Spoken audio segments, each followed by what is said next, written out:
Since Twisted Metal 2 has been re-released on PS5, coinciding with the release of the TV show on Peacock, I'm hearing a lot of new people starting to play it and getting lost or having difficulties. As this is probably my favorite game of all time, having spent countless hours playing and analyzing it since the 90s, I decided I'd share my knowledge of the game here. Twisted Metal 2 is a deceptively deep game, but knowledge and understanding of the intricacies can easily help a beginner learn to have little issue beating the game on medium with no cheat codes. So here's my comprehensive guide to Twisted Metal 2. This video will be divided as follows. I'll start by displaying character stats like health and speed, so you'll understand how damage works going forward. I'll explain the weapons and other tools you can use, then I'll go over the stages so you can better navigate them, and finally I'll go over each of the 14 playable characters, including the 2 hidden characters, and how to properly and optimally use them. From there, you can pick out a character that seems most suited to your playstyle. I hope you learned something and enjoy! This section will be quick as it's introductory to how the 14 characters align, so that you'll understand the damage each weapon can do. The character with the lowest health is Mr. Grimm with 85 HP, followed by Twister at 95, and Spectre and Grasshopper at 110 each. These are the 4 characters listed as having 1 point for armor on their info pages in the game. The 4 characters with 2 points for armor are Roadkill, Shadow, Outlaw, and Thumper, all with 120 HP, the median health for the game. Axel and Hammerhead have 130, Mr. Slam and Sweet Tooth have 140, and Warthog has 150. Minion has the highest HP at 225, which is of course because he's a playable boss character. One thing to bear in mind is that these are the health stats for player-controlled characters, while AI-controlled characters have 20 fewer HP each. This is essentially an act of mercy by the devs, considering the high difficulty of the game. So this is how they compare when you're fighting in tournament mode. With this in mind, let's go over how much damage each weapon and ability deals. First, let's go over pickup weapons, the ones you'll find scattered throughout each stage. The most common and standard weapon is the fire missile. It has moderate homing capability, meaning you have to aim slightly, but you have plenty of leniency, and does 7 points of damage. You'll be using these a lot. Homing missiles have significantly more homing capability than the fire missile, so you can put even less effort into aiming, so long as you're pointed toward an enemy in a reasonable range with nothing in the way. These do 10 damage, so 10 of these will take out a majority of AI characters. Power missiles have no homing capability, they are straight shots that need to be aimed precisely. These do 15 damage, more than twice that of a fire missile. These can be fired from long range and have large hitboxes, so there's still some leniency for you. Ricochet bombs are straight shot projectiles like power missiles that move along the ground as opposed to firing straight regardless of elevation. They can move up or down inclines and, as the name implies, bounce off walls and continue moving instead of exploding on impact. They do 7 points of damage that can be increased to 15 damage after multiple bounces. The first 2 bounces add pushback, but not damage. These can be used to knock enemies backwards into hazards or off ledges. Don't speed while firing this because it moves slowly, so it might explode on top of you. Remote bombs can be placed in one location and detonated elsewhere with the same button afterward. They deal 25 damage on direct hit, with damage decreasing with distance from the bomb when it explodes. It can automatically detonate if you or an opponent drive directly over it. This makes it the strongest and rarest weapon pickup. Napalms are lobbed a short distance with very slight homing ability, less than fire missiles. They deal 10 damage on hit plus fire damage. If it misses, it will create a fire on the ground or wall that it hit, which will damage enemies over time if they touch it. Lightning is specific to Los Angeles, Moscow, and Hong Kong stages. It's an environmental attack that only hits opponents if they're in specific parts of the map, dealing 2 hits in succession, 10 damage for each hit.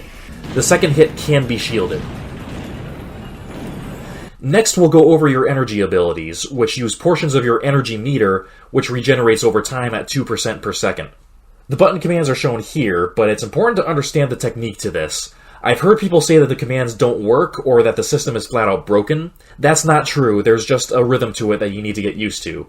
These aren't like fighting game commands where you slide your thumb across the D-pad, or use quarter circle motions. The buttons need to be tapped one at a time, not rushed like left, right, up.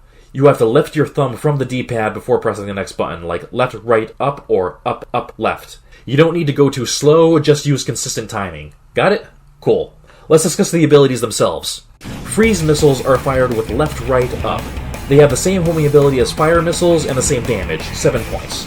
When hit, the opponent stays frozen for 4 seconds, unable to move or attack. They use 40% of your meter and are often essential to setting up optimal combos. Energy napalms are fired with right, left, up, and use 40% of your meter. These work exactly the same as the napalms from pickups, but are useful if you're out of ammo and have energy to spare. They're also great for combos. Up, up, left initiates a high jump. These deal no damage and are for utility only. They can help you reach high ledges, jump over long distance gaps, or avoid certain attacks. These take 12% meter. Up, up, right raises your shield and uses 40% meter. This lasts 3 seconds and blocks all incoming damage for the duration.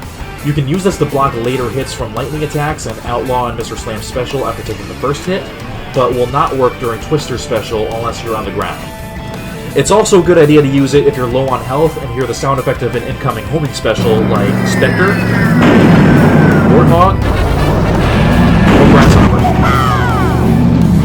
Left, right, down fires a rear attack, which launches your selected weapon behind you. This is an easy and useful tool to hit enemies that you're trying to evade. These are free and do not use any meter. Landmines are dropped with right, left, down, and each use 12% meter. These drop a small gray mine on the ground behind you and deal 15 damage if tripped. These are effective deterrents if you're being chased and have uses in combos.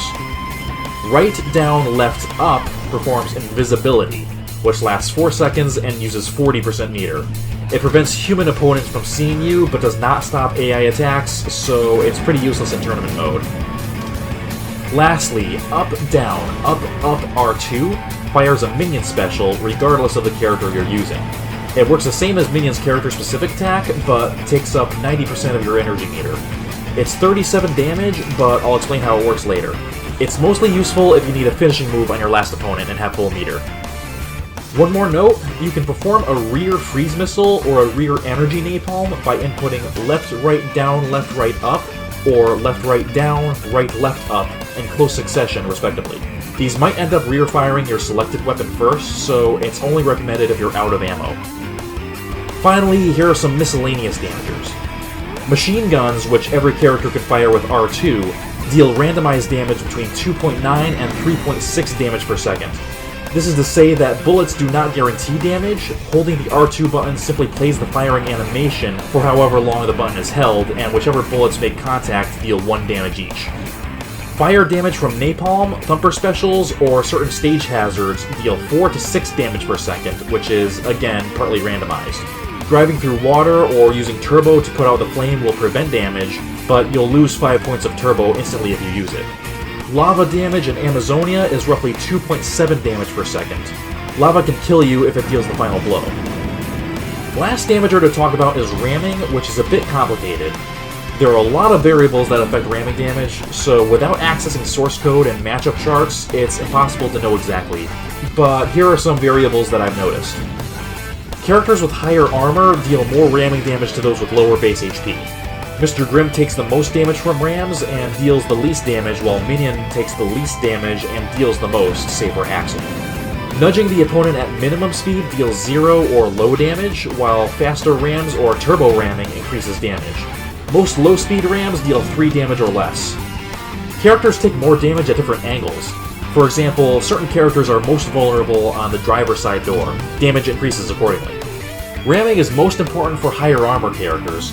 These are some damage ranges I found when comparing ramming Mr. Grimm and Minion. The stages in Twisted Metal 2 are part of why I consider this game to be a masterpiece in game design. They're ordered ergonomically so that each stage teaches you something new as you progress. When you look at each stage in detail, every aspect of the stages has purpose, so it's important to understand how they work so you can take advantage of them. Here's some tips on how to handle each stage in order in tournament mode. Los Angeles is the easiest stage to get around in that it gives you plenty of room to move. It's a highway loop surrounding a flatlands area with inclines leading to it, so you can get used to driving however you want, with the ability to hide on the upper or lower level if you need to make a getaway. Ramps require you to gauge the speed in order to jump the right distance, but aside from a fire hazard over one jump, there's nothing that'll hurt you if you go too fast, since it's mostly open. There's a lightning area at this power station. If you have a lightning pickup, you can use it to deal 20 damage to anyone in the flatlands nearby. Lightning pickups can be found at the center of the power station if you destroy one of the transformers, over the bridge to the small room, on top of the tunnel, and hidden in the pit with a fire hazard if you go down the ramp into it. You can get a few other goodies if you blow the other transformers. Be sure to blow open some of the destructibles here too, like these boxes. One of them has a remote bomb, and another remote is just past that against the outer wall. Use the ramp to make your way to the top of the tunnel for the third remote bomb. The stage has plenty of health pickups to get you acclimated without fear of dying. They are here in the burning building remains, just past that on the ledge by the ramp over the fire, over the jumps on the highway, just outside the tunnel near the bridge, and a full health pickup over the bridge in the small room. Get used to these locations and you'll have an easy time. Moscow was a small, cramped stage with one less enemy to fight. This gets you used to controlling your speed since you can't move around as freely. You still have ramps along the missile silo that give you 2 levels to fight on, so you can escape from fights when need be. With so little space, there aren't many weapon or health pickups, so that's where the bridges over the missile silo come in handy. Every 15 seconds or so, a pickup will appear in the center generator on the upper level for you to grab off the bridge ramps. Take advantage of this because this is where you'll get the remote bombs and health. There are 2 other health pickups, at the bottom center platform and on the upper level to the left of the Sweet Tooth billboard. Don't rely on these. I clocked the cooldown time from anywhere between 20 seconds and 6 minutes. Sometimes they straight up don't reappear. We'll have to conserve health as much as possible, keep moving, and don't be a sitting duck. The stage also has a lightning area. The pickup is beneath one of the bridges, and it deals damage to anyone driving on top of any of the 4 bridges. Be sure to activate it when you've already crossed it to the outer edge or you'll get hit. This is the last time lightning can be used until the final stage, so use up whatever you have in your inventory. For destructible elements, you can use a remote bomb on each bridge to destroy it and create a fire at the edge, or place it in the center over the ramps to destroy all 4 simultaneously. This makes the center generator pickups unavailable though. However, speedrunner Lumberjack Cagemaster uses this technique in his runs. His reasoning is that while you lose the health pickup from the center generator, it gives the AI less room to move, so they begin moving in predictable patterns without the ability to cross the stage quickly or attack from above. Also, a few new pickups will be available underneath where the bridges were previously, so you don't lose all the pickups without the generator. If you destroy 2 bridges that are perpendicular to each other, you won't lose the generator pickups, but still limit the AI's movement by preventing them from crossing the stage in either direction. You can also use napalm to burn the banners, one of which reveals a code to unlock a secret stage from Jet Moto in 2-player mode if you press the buttons at the stage select screen. Paris introduces tall buildings with roads and alleyways between them, so now you have more space to move at top speed than Moscow, but less freedom to move around with walls in the way. This teaches you how to use the radar, as you can take notice of an enemy coming your way and hit them when they come around the corner. The alleyways that run diagonally are narrow, but perfect for throwing ricochet bombs if someone's at the other end. Familiarize yourself with the roads, use the X button for tight turns, and make easy getaways by moving down the roads around the buildings. Plenty of destructibles here. Shoot the parked cars for pickups, buses, which give 2 pickups, and the statues. A bus and a statue will each give a remote bomb. There's a ravine in front of the tower near the buses. Use this to hide from people above you or to put out fires without using turbo. You can access the rooftops by blowing open the door to the Louvre in the back of the stage. Use the teleport platform inside, turn to the right, and turbo to the next roof. There are ramps on each roof that lead to other rooftops where you can find plenty of pickups. Don't go too fast or you'll fall right off the next ledge. The ledge you initially teleport to is a safe spot if you back up. AI will have trouble targeting you from ground level, and if they use the teleporter, they won't turn around to fight you, so you can ambush them as soon as they appear. While you're in the Louvre, you can also destroy the Mona Lisa for another secret code. The stage's claim to fame is the ability to destroy the Eiffel Tower and have it affect the stage's layout. Pick up one of the remote bombs I mentioned, or the one in front of the teleport platform under the tower, drop the remote underneath the tower or inside the tower after using the teleporter, and detonate it once you drive off to avoid damage. Now you have bridges to make rooftop travel easier and a bridge from the tower to the nearest roof. There are 4 health pickups. The most obvious one is on the fountain. Gently speeding up the ramp from the ravine will get you there, or stopping and floating from the middle geyser if you're in a tall vehicle like Mr. Slam. Small cars won't reach it that way though. There's another one in the Louvre, another on the rooftop closest to the teleport location from the Louvre, so you can get 2 in succession easily, and one on the rooftop closest to the tower, which you can access from the bridge from the destroyed tower if you have trouble reaching it via ramps. Amazonia is an octagonal arrangement of bridges over lava, with some structures in 4 of the corners for hiding and providing goodies. This is where the lava damage comes into play. Here you have to use your newfound knowledge of speeding down narrow paths to avoid taking lava damage instead of just hitting walls. If you do fall in the lava, you have to drive slowly up the ramp to the bridges, so you're tested on your pacing like you were in Moscow. You can shield yourself if you're afraid of taking too much damage. Move quickly on the straightaways and when getting out of the lava, but remember to brake on turns and slopes so you don't end up falling back in.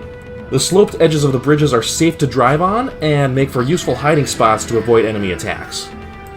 The structures in each corner are as follows, going clockwise. A waiting pool that can put out fires with a remote bomb pickup if you need it. A staircase that leads to 2 homing missiles and a solid vantage point for firing them from long range. A solid structure that hides 2 secret rooms if you blow open parts of the wall. One on the right has switches inside that can provide pickups when destroyed, one of which is a health pickup, and the one on the left has a remote bomb pickup inside. Note that the enemies can't enter these rooms, but they can attack you from outside the door. And finally, a destroyed bridge that leads to another structure with a secret room. This one has a teleporter inside which leads to an island with health and missile pickups. If you go behind the structure, you'll find another remote bomb pickup. Another way to access the island is just by driving to it over the lava. I recommend using the high jump command to get there once you hit the lava to take minimal damage. You can use the teleporter there to get inside the secret room, where you can blast open the wall to the right of the platform. You might see the outline on the wall. If you move too quickly to the island, you'll go straight over it. Again, control your speed on the stage.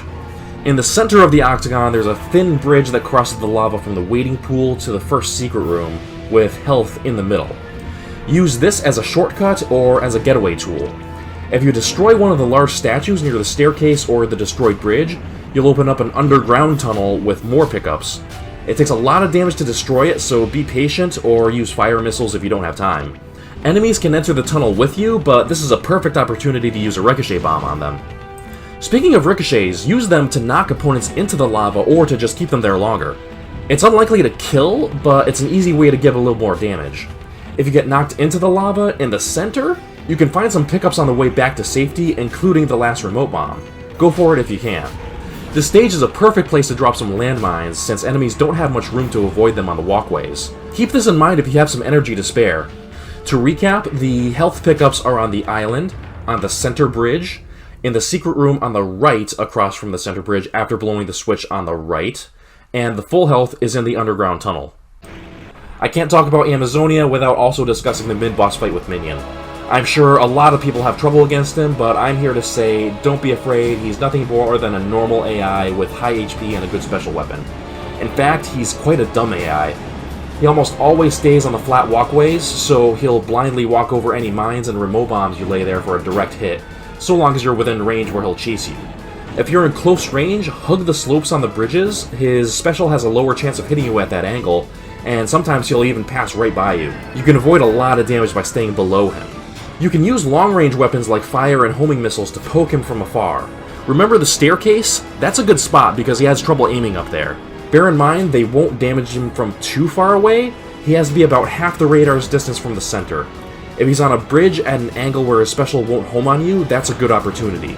Even if he fires at you, his special damage decreases at long range, so you won't take as hard of a hit if you fight from a distance. That's the key to this battle. Keep him at a distance where you can deal damage, but have the time to dodge any incoming specials. Only rush him down if you have a character-specific strategy. Keep in mind everything I mentioned about the stage, and he shouldn't be a problem. Seriously, remember the remote bombs. The New York skyscrapers introduce instant kill pitfalls, so after you've gotten used to staying on the right path in Amazonia to avoid damage, you now have to do the same thing to avoid straight-up dying. You have more space to move around in some areas, while others are still narrow and require moving slowly. I'll start by explaining the layout of the 3 buildings in play. The first I'll call the Brown Building, which has the largest open space and a ramp to a smaller, higher level, which is the second highest point in the stage. You can drive off here and land on a few other landings. The second building I'll call the construction site, although it might be a parking facility, I don't know, 1996 graphics. It has a lower level that you can access from the lower level of the Brown Building, and an upper level that gives you access to the roof of the third building. Be careful on the ramp at the construction site, as this is where you can easily fall off if you're moving too fast. The third building is the largest, I'll call it the L-shaped building, but it's very complex with multiple roofs. The first is the E-shaped roof, which is closest to the construction site. This leads to the jagged roof, which serves as a series of ramps between the E-shaped roof and the glass tower. Drive off the ramps at just the right speed and you'll grab some power-ups inside the billboards. The glass tower rooftop is thin and the highest point in the stage. You can only get here from a teleporter on the lower level of the L building past the glass door. From here you can reach the upper level of the brown building. The lower level of the L building is the lowest point, where if you fall, you won't be saved by a floor beneath it. It winds around the structures that make up the building, leading to a teleporter near the E-shaped roof that drops you off the construction site upper level. The glass tower has 3 floors besides the roof. The bottom floor is part of the lower level of the L building if you drive through the glass. Blow open the elevator door for a full health pickup. The second floor is accessible via a walkway ramp from the lower level of the brown building, but you'll have to drop down to the L building lower level from there. The top floor is only accessed by speeding off the ramp on the jagged roof and can drop you off at the brown building. Blow open either of the elevator doors on these 2 levels to fall down and still access the full health pickup. The secret area is accessed by blowing up the box on the E-shaped roof. Slowly drive into the hole it reveals, and you'll fall into a swimming pool with a health pickup. Drive out of the pool to the hallway to exit to the L building lower level. You can also access this area by diving off the jagged roof through the window, or by performing a high jump through the window on the lower level in a pinch. There are 2 locker rooms in the hallway here, one of which gives you a remote bomb. It's a tight squeeze, especially for large characters, but you can get it.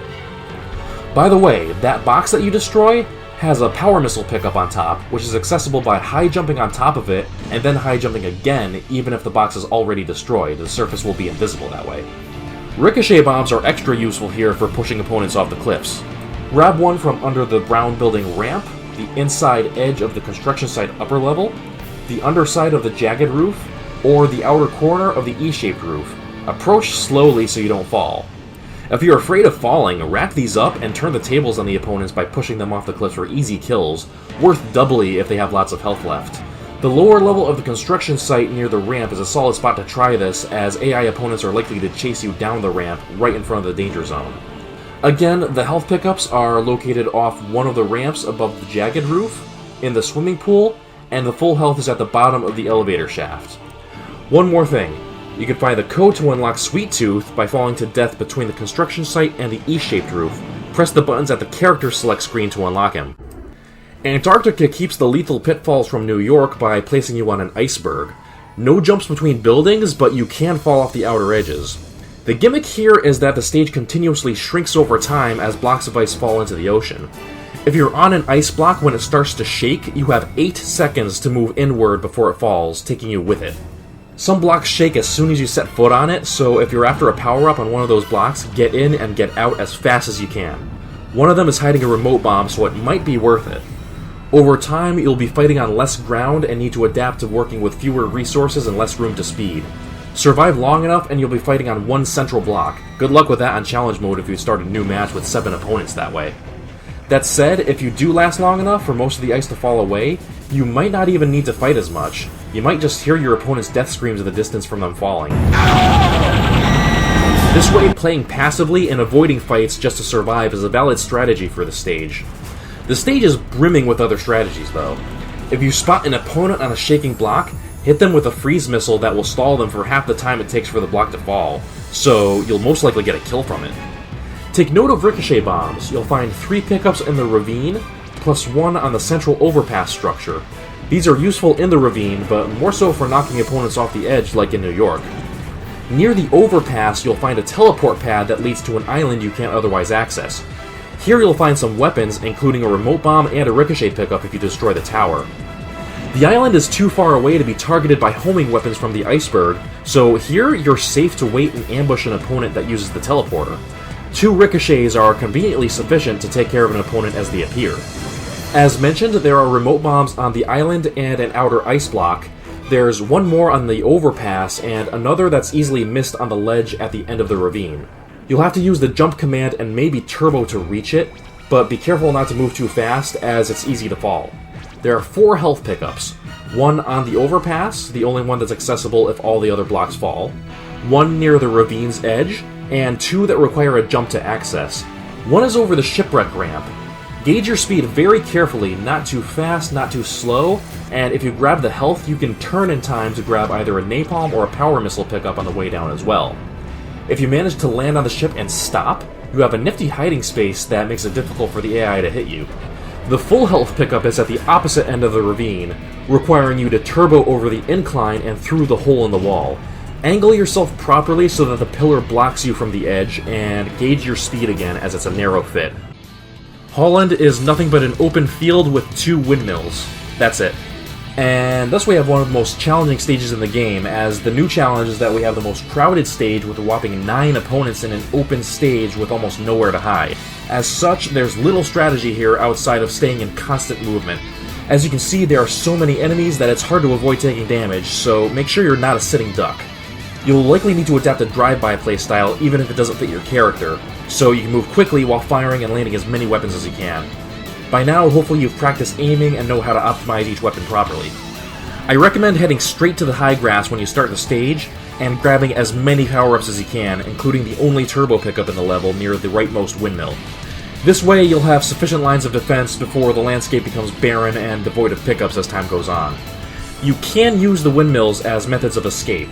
Use the teleport pads to reach the upper floors of either windmill for some power-ups, including a full health in the leftmost windmill. You can hide here for a while if you'd like, possibly ambushing anyone that teleports in, as the AI will quickly leave after teleporting. If you rack up enough homing missiles, you can fire them off from the top level safely with little risk. In the windmill ground levels, much like Amazonia's secret rooms, enemies can attack you from the outside but won't enter, so you can fire off plenty of weapons from here as well. The windmills can be destroyed with just 15 points of damage. Once that happens, the upper levels are no longer available, including the full health. The leftmost windmill will leave rubble on the ground, which will be the only hiding place left if both windmills are gone. Some characters like Thumper and Twister are low enough to the ground that they can avoid being spotted in the long grass, but that won't be much help against AI. This is a good stage to use radar to find opponents that are isolated.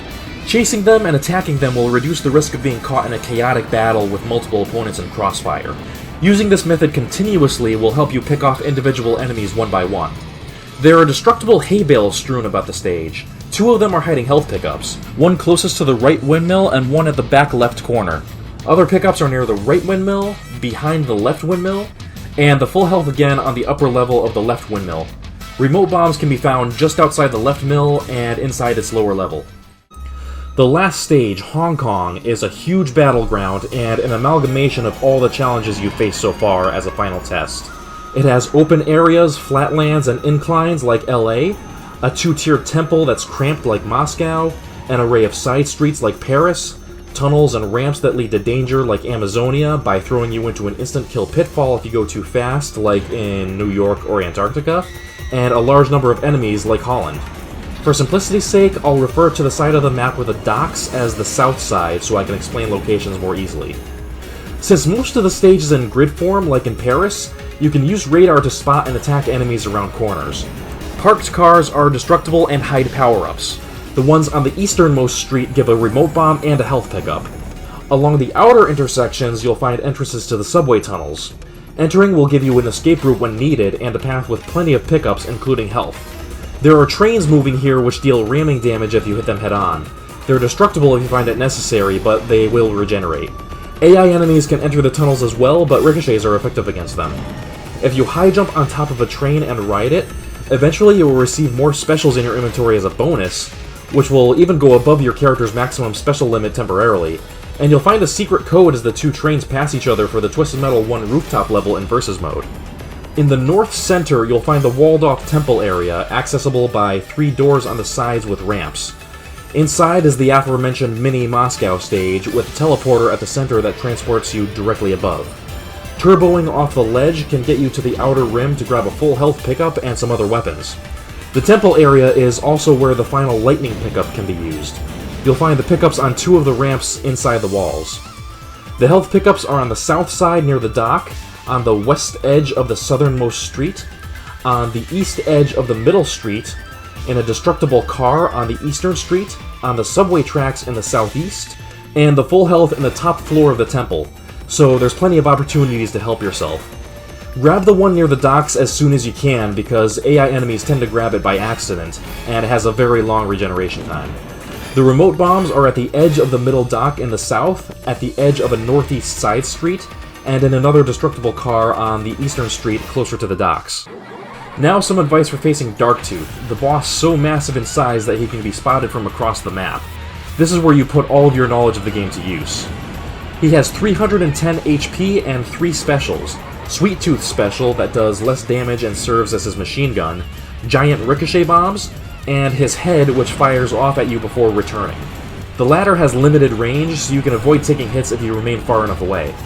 Stockpile turbo pickups before this fight because he's fast and constantly chasing you.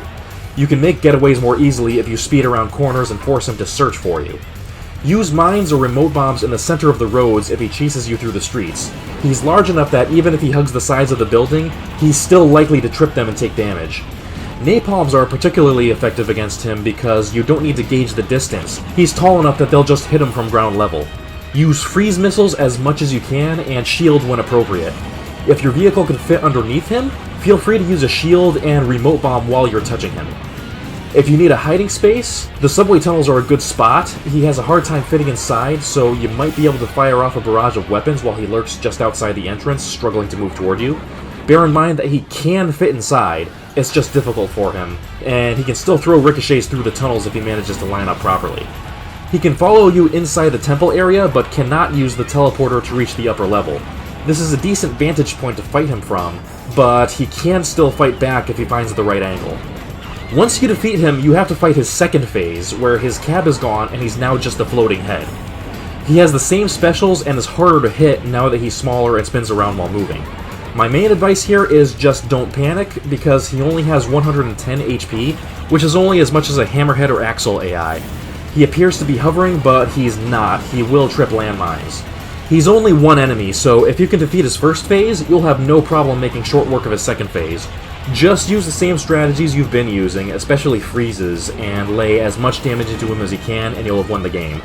Seriously, there's not much to the second phase. It's just a twist ending to the first fight designed to make you tense and feel like you've truly earned the victory.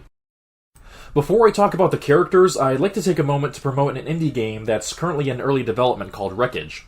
It's a car combat game taking place in Florida using real-life locations, and is made to play very similarly to classic Twisted Metal, down to the PS1-style graphics. I've been helping with the development of it as a consultant, and I've designed some of the stages based on my understanding of how Twisted Metal 2 makes its stages work. It's also got roguelite elements, like an upgrade system that can help you create and execute combos like the ones in Twisted Metal 2 that I'll explain in the next segment.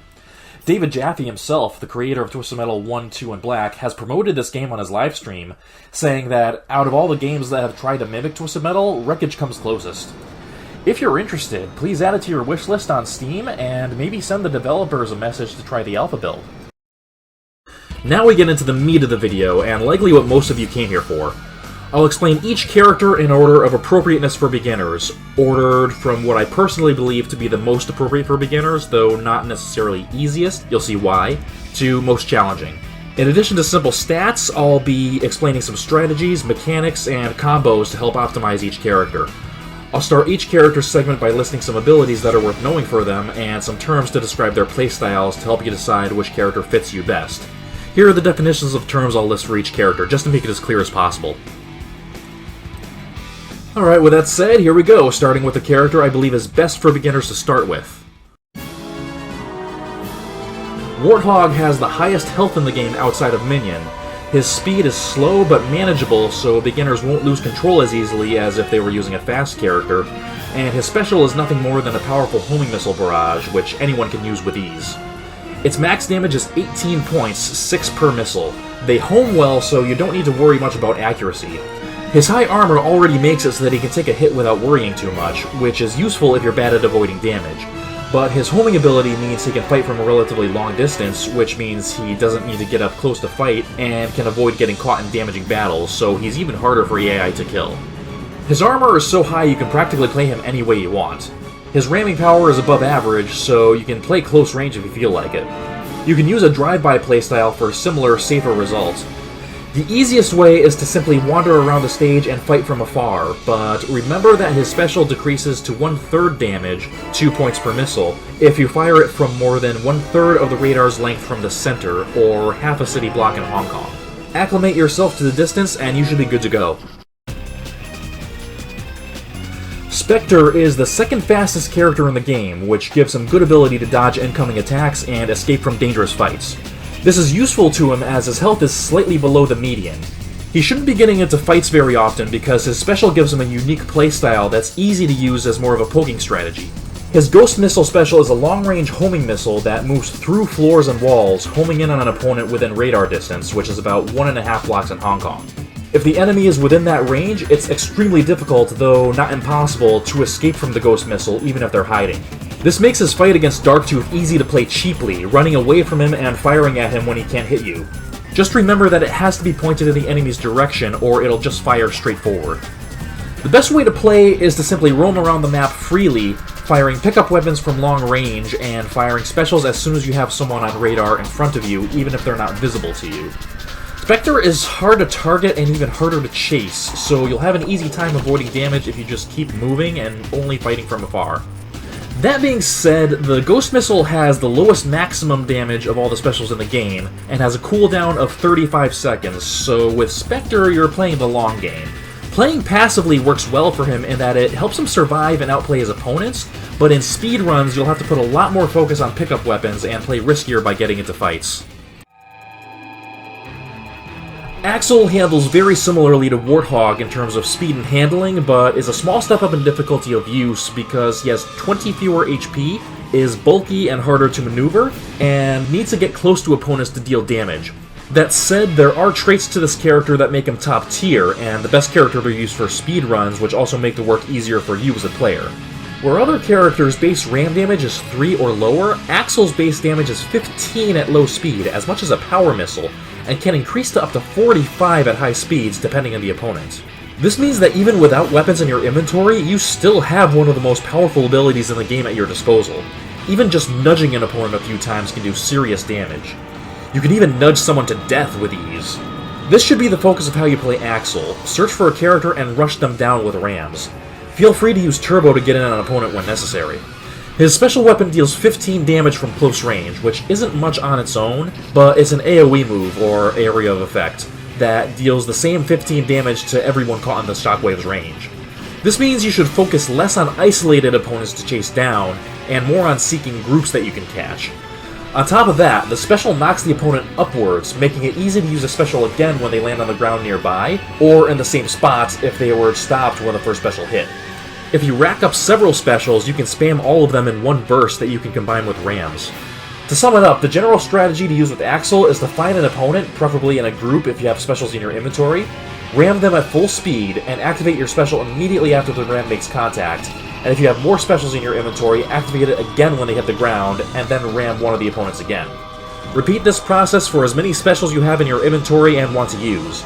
If you have all 5 specials in your inventory, you can potentially combo anyone to death.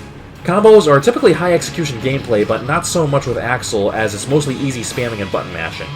If you want higher execution strategies, you can lay down a mine or remote bomb after knocking someone up with Axel's special, so when they come back down to the ground, they'll be in close range for maximum damage, or even trip it on the way down. It's also possible for Axel to drive on top of an opponent due to his size. Laying down a mine while doing this will automatically deal 15 damage. I can't avoid talking about him any longer. Minion is obviously the strongest character in the game due to his boss status, so there's little to discuss with him. He has high ramming damage that is worth taking advantage of, similar to Axel but with a lower base damage, so simply nudging won't deal 15 damage, but nudging to death is still an option. His special is strong as well, with a maximum damage of 37 when all 4 missiles hit. Be aware though that the freeze missile on his special comes out high, so if you fire at close range it will probably travel over the opponent's head and miss, only dealing damage from the 3 homing missiles.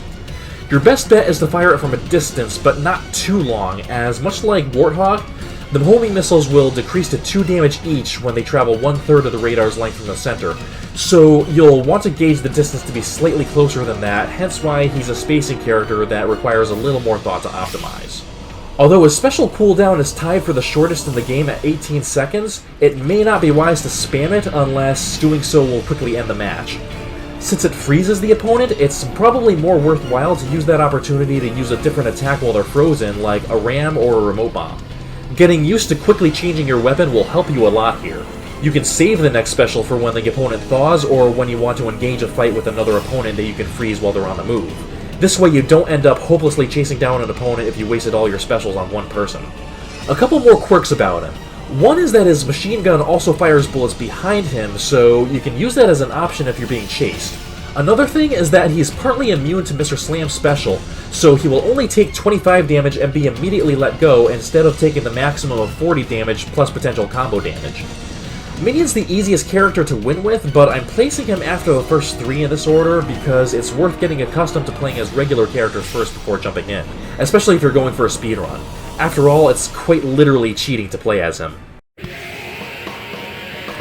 Shadow has median health and just under median speed, so he's a good balanced character. His special makes him shine, as it's relatively easy to use and does area of effect damage, so multiple enemies can be hit simultaneously. It's a straight shot projectile that needs to be detonated when passing an opponent to deal damage. Its damage is above average at 24 on direct hit, but decreases with distance from the point of detonation. I've seen it do a minimum of 9 damage to opponents far away. It has the potential to hurt Shadow himself if it's detonated too close, which is an easy mistake to make because it's slow moving. This means that you need to slow down or stop when you fire, and account for the time it will take to reach the opponent before detonating. You can shield yourself if you feel you need to fire from up close, but generally you won't need to fight close range very much with Shadow. If you practice with radar, you can fire this through certain walls for a sneak attack. One of the most important things to note about his special is something typically overlooked, as it's likely an unintentional glitch. If you detonate the special on a sloped surface over a convex angle, like the inner silo surface in Moscow, the sides of the roads in Los Angeles, or the edges of the walkways in Amazonia, 24 damage is added onto whatever damage you already would have dealt. This means that a direct hit to a character on a slope will be 48, or if a character was far away from the detonation where they would normally take 10 damage, they would now take 34 damage.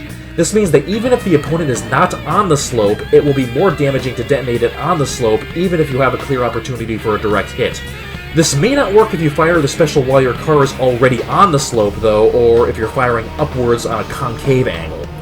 To sum up his basic strategy, focus on groups for AoE damage, slow down when firing, fire from long range, and try to detonate on slopes when possible. With a short regeneration time at 20 seconds, you can do massive damage if you do all of this in tandem and in sequence. Despite having median health and median special damage, Outlaw is tied with Minion for the 3rd fastest character in the game, making her one of the most versatile characters and one of the simplest to understand. Much like Spectre, her playstyle is focused on speeding around the environment without stopping, but without the disadvantage of low armor. You'll need to get used to the range of the taser, because there is no indicator to suggest if an opponent is within range to be targeted. It's not wide enough to use the radar to discern if someone is close enough to be hit. The best way to utilize her special is not necessarily to walk up to someone and get in a close-range battle, but to speed past an opponent, lock her taser onto them while you're directly next to them, and just keep moving past them, because the second hit of the special is guaranteed to land regardless of how far you are from the opponent. The taser knocks the opponent up, so some of the best places to use it are in tunnels or areas with low ceilings to do a little extra crash damage. In some cases, it can attach to opponents through floors or ceilings. The cooldown is 55 seconds, and you can only store 3 in your inventory, so it is not spammable. Be frugal with it and avoid using them all at once up close. Instead, if you lock onto someone, it might be a better choice to switch weapons and fire something else at them while the taser is still attached. Because she's focused on near constant movement, switching weapons and then rear-attacking once you've landed her special and driven past the opponent is advisable, as the knockup prevents the opponent from staying in control and making a quick getaway. Against human players, it's possible for an opponent to shield the second hit of her special, giving her a meager 10 guaranteed damage. If you suspect that it will be shielded, hit the opponent with a freeze missile first to guarantee the second hit will land. Her special lasts about 2 seconds, while freezes last 4, so if you time it right, it won't be broken. Hammerhead is similar to Axel in that their strategy is based around rams, but much lower on the tier list by contrast, so you have to work harder to get high damage. Their maximum ram damage is roughly the same as Axel's, but with a base damage similar to the rest of the cast. The difference is that Hammerhead's special is a passive ability that supplements an additional 15 damage to a ram that comes directly from their front end. You don't have to have the special selected for it to work. You can have another weapon highlighted and even firing at the same time, and the special will still activate on a ram. It won't activate if the ram comes at an angle though. The animation requires that the front tires both run over the opponent. So, depending on the opponent, the maximum damage Hammerhead can do with a special infused ram is 55 to Mr. Grimm, the lowest armored character, or 35 to higher armor characters. This isn't always the case, as full-speed rams that deal the maximum damage are difficult to achieve with Hammerhead, who is noticeably slower than Axel. Most of the time you'll get 20 to 25 damage from a decent ram, but it's still worth positioning yourself in ways that will allow the big damage. Using a freeze missile can help with that. Hammerhead's special won't work on Darktooth unless you use a shielded remote bomb to launch yourself into the air and come down on top of him, but that's not really worth wasting a remote bomb for. In some cases, Hammerhead can drive completely over a character they're ramming with their special applied, so if you drop a mine while doing this, you can guarantee an extra 15 damage for a combo, similar to what Axel can do. One small advantage they have is that they possess Minion's partial immunity to Mr. Slam's special. Other than that, they don't have a special weapon outside their ram, and their special cooldown is 60 seconds, so the big damage ram won't come often. Essentially, while they play similarly to Axel, Axel is faster, has the same health, has higher ram damage, has faster special cooldown, can use the special on multiple people at the same time, and can use it at the same time as a ram to supplement the ram with the exact same amount of additional damage as Hammerhead. Honestly, Hammerhead has no other real advantage, and is only worth playing to challenge yourself after an Axel playthrough. Sweet Tooth is tied with Mr. Slam for being the slowest character in the game with the second highest HP, not counting Minion, but his playstyle is much different. While Mr. Slam tries to rush the opponent down and get in close, Sweet Tooth is comfortable fighting from a distance with his special, which is essentially a slow-moving power missile with slight homing ability and fairly strong knockback property. He's tied with Twister and Minion for having the fastest special cooldown at 18 seconds, so he can quickly stock up to 5 specials and spam them at one opponent for a relatively easy kill if they're holding still or frozen. This isn't a reliable combo or burst, as it can potentially be escaped, but a persistent Sweet Tooth player can chase down a staggering opponent. To explain the knockback property of this special, its power is proportional to the opponent's velocity at the time of impact. Firing them at a frozen or stopped opponent will only nudge them back a few feet, but if an opponent is charging at you, they'll be knocked away at a speed almost equivalent to their initial traveling speed, which can send them into an uncontrollable spin-out, opening them up to more pressure from Sweet Tooth's spamming strategy. Also, if you're being chased, which isn't uncommon since Sweet Tooth is so slow and easy to pursue, a rear attack with a special is a good way to shove pursuers off your tail and may shift the advantage in your favor, allowing you to pressure them with more weapons. Also, the knockback ability allows Sweet Tooth to excel on New York and Antarctica, as it gives him a chance to use it against opponents near Pitfall and get an easy instant kill. Please note that Sweet Tooth's special is so slow-moving and obvious to see, unlike Shadows, that it's easy to avoid. Try not to fire at a fast-moving opponent that's too far away, as they can easily dodge it. Anyone moving away from Sweet Tooth can likely outrun it as well, unless they were knocked back by one of the specials already, as they will be slowing down when they regain control of their vehicle. And it's worth noting that Sweet Tooth is a hidden character, so to get his ending, you need to beat the game on medium without any use of passwords. It's easy for Minion, but not so much for Sweet Tooth. Thumper has average health and slightly below average speed, but entirely makes up for it by having the most powerful special in the game by far. On its own, the flamethrower deals 60 damage when the opponent takes the full extent of it, plus fire damage. The catch is this is very difficult to land because it has such short range, so you can't chase an opponent with a special active and expect any damage. However, landing a freeze missile beforehand leads to the notorious freezer burn combo. This allows you to drive up and park your car directly in front of the frozen opponent before firing, and guarantees the full damage from the special, plus some fire damage and 7 damage from the freeze missile. Even better, it's possible to add even more damage to this combo. First, you can fire machine guns while the enemy is frozen. Second, although you can't fire any weapons while the flamethrower is active, the special only lasts 1 second, so while it's firing, you can quickly switch weapons, and as soon as the animation ends, you can fire a missile from point blank just as the opponent thaws from the freeze and is still taking fire damage. And third, although it's not guaranteed since the opponent will be thawed at this point, you can also fire an energy napalm for 10 additional damage immediately after the missile, assuming you're close enough to the opponent. Since it's point blank though, you might catch fire if you land the napalm, so don't bother using it if you're low on health or can't afford the turbo required to extinguish the flames.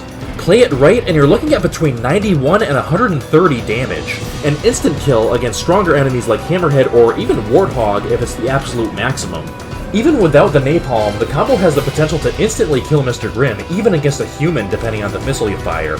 What keeps Thumper balanced is that he has the longest cooldown time in the game at 80 seconds and can only store 3 in his inventory at the same time. So it's very important that you never waste your specials. Never use your special without a freeze missile first. An unorthodox piece of advice, if you're speedrunning and can afford to lose a life, it may be worth it to sacrifice a life and intentionally die after using your last special at the beginning of the cooldown counter. This way, you will immediately respawn with 2 specials in your inventory without having to wait 160 seconds for 2 to regenerate for you. Also, the special can't go through enemies, so you can only hit one person at a time with it. Make it count.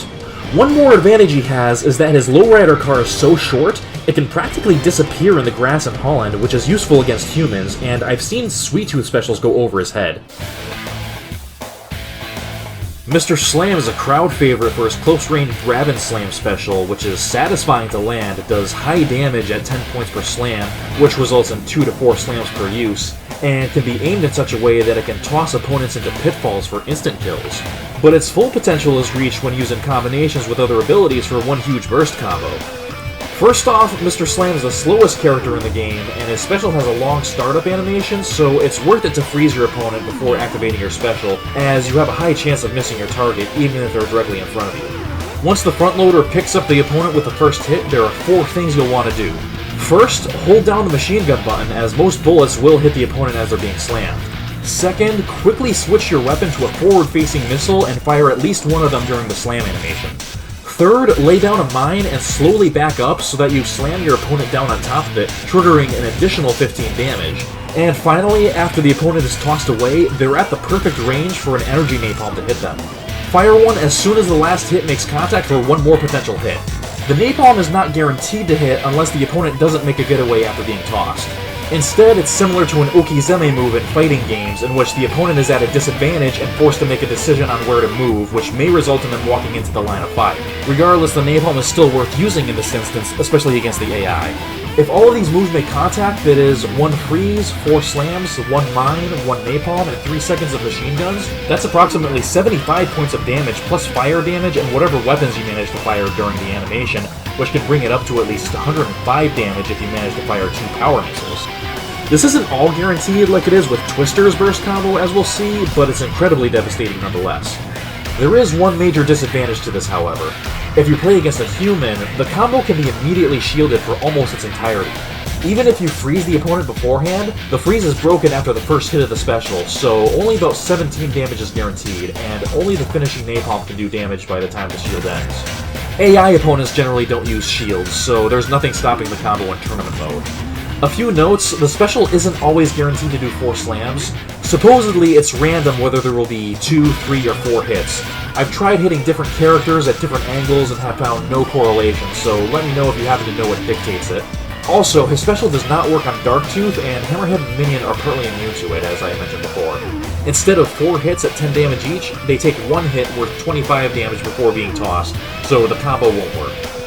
Lastly, he does have an advantage where you can hold down the L2 button to charge the special before bringing it down at the right time, if that helps you time it right. Roadkill has the median speed and armor for the game, and is intended to be the balanced character that everyone learning the game can play, but I ironically find him to be one of the most difficult to optimize. His special, while easy to use initially, is much more difficult to use to its full potential. The Boomerang Blade has very little homing ability and only does as much base damage on initial firing as a homing missile, which makes it one of the weakest weapons in the game, and not something that ought to be relied upon. However, as the name implies, it boomerangs back to the player after traveling forward a certain distance by changing direction to be perpendicular to the player, then turning again to return to the player. If the blade strikes an opponent after changing direction or on the return trip, the damage quadruples to 40 damage and becomes one of the most powerful weapons in the game. This means that Roadkill is a spacing character who needs to be fighting from a specific distance that is neither close range nor long range. I see him as a type of risk-reward type of character. Playing Roadkill takes a lot of practice to not only memorize the distance of the boomerang's return trip, but to also consistently keep the opponent within that specific range and path, so that you'll achieve the damage boost with little homing assistance.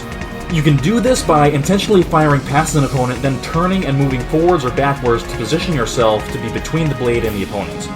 It can certainly be done consistently if you're a skilled enough player, but if an opponent is moving around too much, freeze missiles come in handy to ensure that they stay put when you fire. This is a similar strategy to Thumper's, where it's important to freeze an opponent before using the special for additional combo damage, but the difference between them is the cooldown time. Roadkill's special cooldown is 35 seconds versus 80 seconds for Thumper. Although Thumper's special damage is over 1.5 times greater than Roadkill's max damage, Roadkill has more attempts at his disposal, so it's not as crucial that he not miss. Another unique aspect to his special that gives him even more attempts is that if the boomerang does not make contact with an opponent, object, or wall, and returns to the player intact, it's added back into your inventory, an advantage no other character has. However, it's not common for this to happen, because depending on the stage, there are a lot of things that can stop the boomerang. Walls and objects like destructibles easily get in the way and can block you from not only reaching the opponent, but from recovering the boomerang if it misses. This means Roadkill needs to be played in open spaces. For example, you should avoid playing in the streets and alleys in Los Angeles or Paris, and favor LA's central flatlands and Paris's ravine and tower area, which allow more space for the boomerang to travel uninterrupted. If you're really daring, one thing you could try is freezing an enemy, laying down a mine or remote bomb in front of them, and knocking them forward into it with a boomerang. This is one of the most difficult combos in the game, though. Mr. Grimm has the lowest health in the game, but makes up for it somewhat with his above-average speed and handling, which makes him a breeze to control, and his special, a straight-shot projectile that has the highest base damage in the game, and a rather forgivingly large hitbox.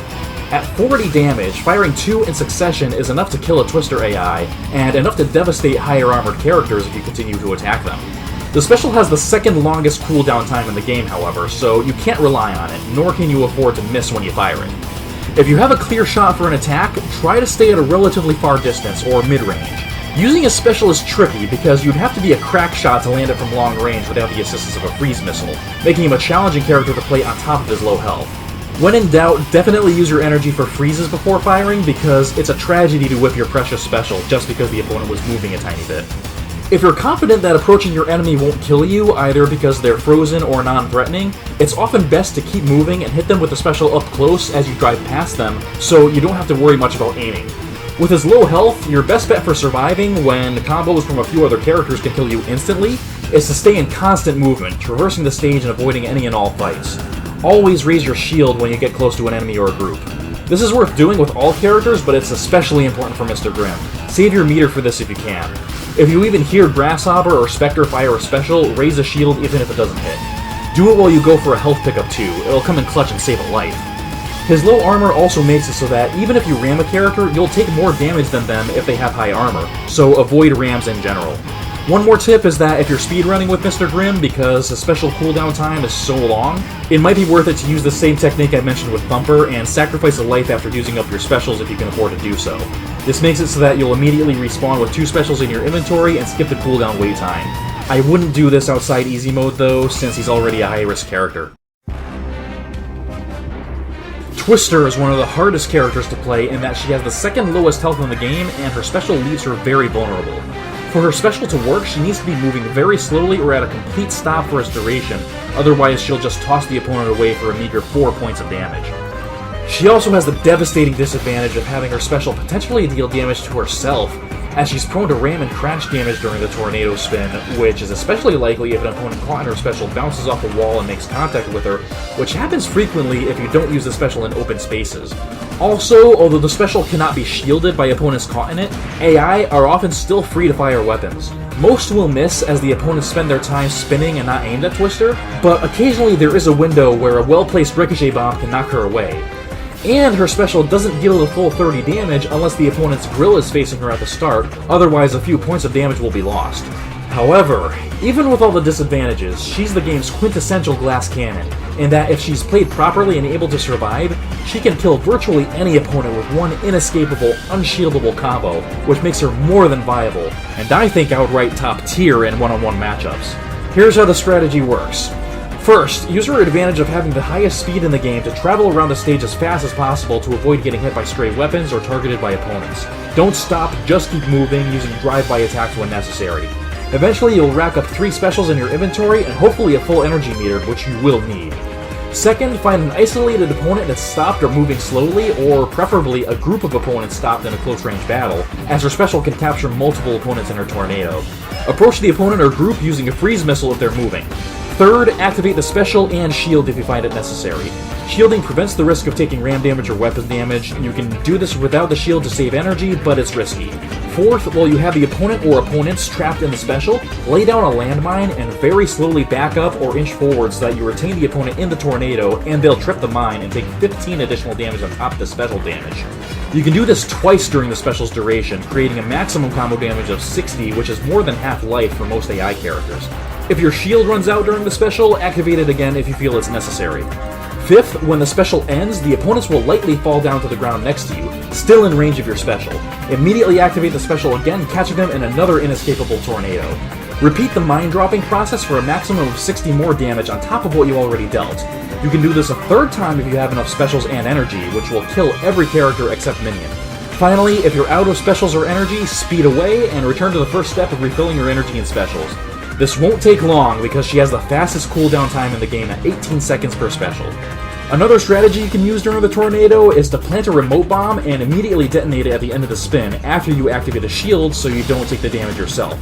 This is more effective for times when you catch more than one opponent in your special, as it will deal about 20 damage simultaneously to all cars caught in your spin, rather than 15 damage per mine per person. One very important thing to note is that Thumper can activate his special during the tornado, quickly draining Twister's health almost immediately. Avoid using this combo technique against him unless you're confident that you'll be able to shield all of his special's damage. Use your longer range weapon pickups against him instead. Outlaw can also use her special against Twister, but does significantly less damage than Thumper, so it's less risky. Grasshopper is the hardest character in the game and the ultimate challenge for a Twisted Metal player. Although her stats imply that she's the worst character in the game, that's not entirely true. I'd place her at third from bottom, personally. Her stats on the menu screen, although truthful, are manipulated to make her look bad so that the players will pick her last in tournament mode and save her bombshell ending for the finale, which I'll admit is clever game design, so yeah, play her last if you're going for endings. Her special is quite weak, to be fair. When she leaps in the air, opponents can shoot her down and stop the attack animation, so she's vulnerable during it. She can even damage herself if you use it under an overpass. You also need to space it properly. Too close to the opponent will launch her over their heads, too far and she won't home in on them. You also need to aim your grill at the opponent properly, as firing at a bad angle could cause her to miss. That being said, as relatively weak as it is in terms of damage and utility, it's meant to be combined with other abilities in a burst combo that makes her stronger than she seems. Here's how to use it. First, activate your shield before firing your special to prevent the special animation from canceling. If the opponent you're attacking is the only one around, you can freeze them instead to get some extra damage. Second, space yourself properly and activate the special. Third, hold down the machine gun button for a little extra damage while you're pointed towards the opponent. Fourth, quickly change your weapon to a forward-facing missile and fire when her turbo boosters activate, as your grill will be pointed towards the targeted opponent, so the missile will be just about guaranteed to hit. Fifth, fire an energy napalm at the exact moment of the body slam's impact. You'll need to get the timing right on the right-left up command so that the up press comes just before impact, guaranteeing the napalm will hit. Sixth, lay down a mine immediately after the body slam impact. The opponent is not guaranteed to trip it and take damage, but the slam will leave them disoriented and they'll likely not notice that there's a mine directly next to them. Finally, back off. The mine will either deal the 15 damage to them if they move toward you, or prevent them from chasing you by creating a barrier that will hurt them if they try. Leave the area and repeat the process when you have another opportunity and enough resources. This takes a ton of practice to pull off. You'll need to get the napalm mine motion memorized. Make it a continuous command of right, left, up, right, left, down, with no hesitation after the napalm command. Do the combo right, and you're looking at up to 65 damage plus fire damage from napalm if you use a power missile and land every hit, and instant kill to Mr. Grimm AI. Try not to get into fights without using this combo, as her health is below average, although not as low as Mr. Grimm or Twister. Her speed is above average, so getaways are fairly easy. Also, don't use her special against an unfrozen Hammerhead if you're facing their grill. Their special will cancel out Grasshoppers even if it lands. That about wraps it up. Thank you for watching. I hope you learned something that will help your TM2 game. If you have anything to add that I didn't mention or have a question, leave a comment and I'll do my best to respond. Enjoy the game!